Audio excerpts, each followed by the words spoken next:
มื่อนี้สิมาทำการซ่อมประตู เวลาเปิดออกแล้วประตูบล็อกไขออกแล้วมันอัดเองหรือไปจอดอยู่กลางคอยบนใดบนหนึ่งนี่อัดเองบางทีจนได้ใส่ไม้ค้ำ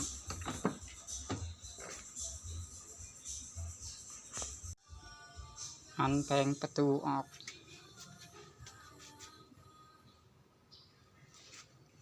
จากนั้นก็เกียมกระแจบล็อก10 กับ 12เพราะว่าสีหันตัวนี้ออกมาซ่อมทางนอก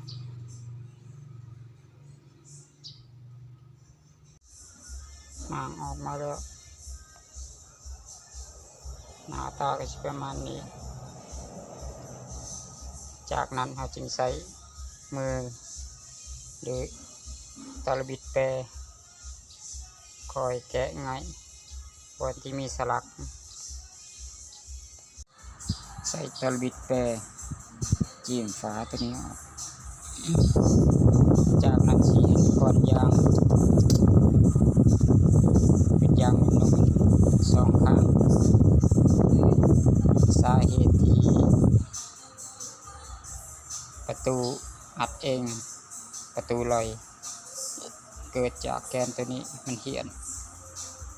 ปกติมันมุนกลมต้องตัดแกนใหม่มาใส่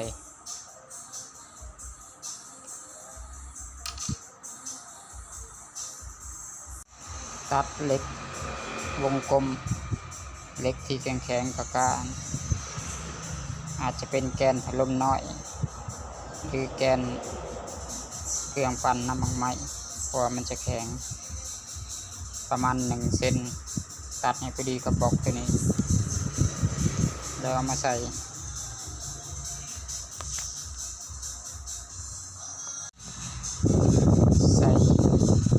ตัดแกนใส่เรียบร้อยเวลาเราใส่แกนไปอันนี้จะกดบลงแข็งเพราะมันจะมี3 ผักกลางผักไขสุดผักกลางและผักอัดเดี๋ยวเราทำการใช้ประตูลองเบิ่งหันเข้าแล้วสมบูรณ์เดี๋ยวเรามาทำการนิ้วเขาลองเบิ่งเวลานิ้วเขาสิฝืดหน่อยหนึ่งแล้วก็เป็นผักอัดผัก1ผัก2ผัก3ล็อกอยู่แล้วผัก2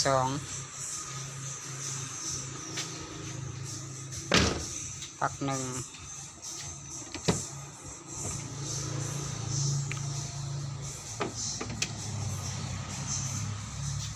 อย่าลืมใส่กระแลบก่อนสิประกอบใส่จักน้อยหนึ่งพอให้มันบ่ให้มันฝืดแห้งประกอบแผงประตูเข้าเรียบร้อยเวลาเอามือมาดึงตัวนี้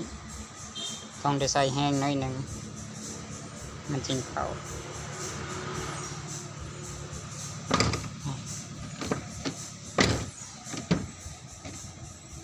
ผัก2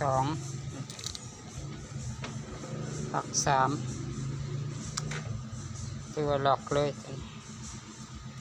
เบื้องนั้นก็คือกันล็อกอยู่เบื้องนั้นก็แปลงแล้วสมบูรณ์เบิด2 ข้างตัวเบิดเท่านี้งานซับประตู